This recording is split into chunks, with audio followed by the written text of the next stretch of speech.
here's just a quick little lesson about image sizes and kind of what you should render them to for the website. So I just have here's a site in progress here. But basically, when you put any image on the site, WordPress doesn't necessarily render it or kind of convert it into the correct size that actually shows up on the site. So if you have a huge image file, the whole file is going to load on the site, and that's going to be a problem because it's going to take forever to load and cause other issues as well. So you definitely want to avoid that. I'd say as a rule of thumb, if you have something that's going to be full width, you never need it to be more than really probably 1920 pixels wide. Just because most screens don't go bigger than that. Even if they do, we can still stretch it out and it will look fine. So never make it bigger than that. If you use Photoshop, I always use the Save for Web feature, and I'll do usually either 1920 or maybe 1600 pixels if it's a full width thing, and kind of just mess with the quality slider. You'll see that different images can go down to different sizes depending on what's in them. So some you might need to go down to 30 quality to get them to a reasonable size. Usually you're not going to want images much bigger than, say, 150 kilobytes. If it's a really important or a huge image, on the page, you can go bigger than that, but certainly if you have a lot of them, try to avoid it. So use discretion there. But otherwise, some images, especially like black and white images, tend to be a lot smaller. Sometimes you can have a large image and still have it be 70 quality, and it'll only be 80 kilobytes, which is great. So then you can have the slider quality a little higher. And others, you just have to mess with it because you'll see it'll change depending on where you have it. It might look better or worse, and you really want to kind of focus on a minimum quality level, I suppose. Anyway, another thing you could do. So let's say we wanted to add an image here. So I'm going to add an image.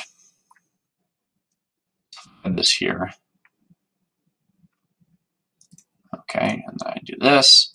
I don't even know what we have in our media library here, but here, let me find a big image real quick that I'll upload. Hang on.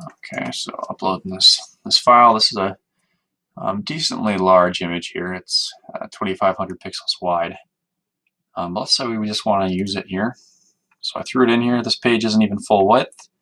And so if I'm going to make this browser window bigger, you'll see, so it doesn't actually get any bigger.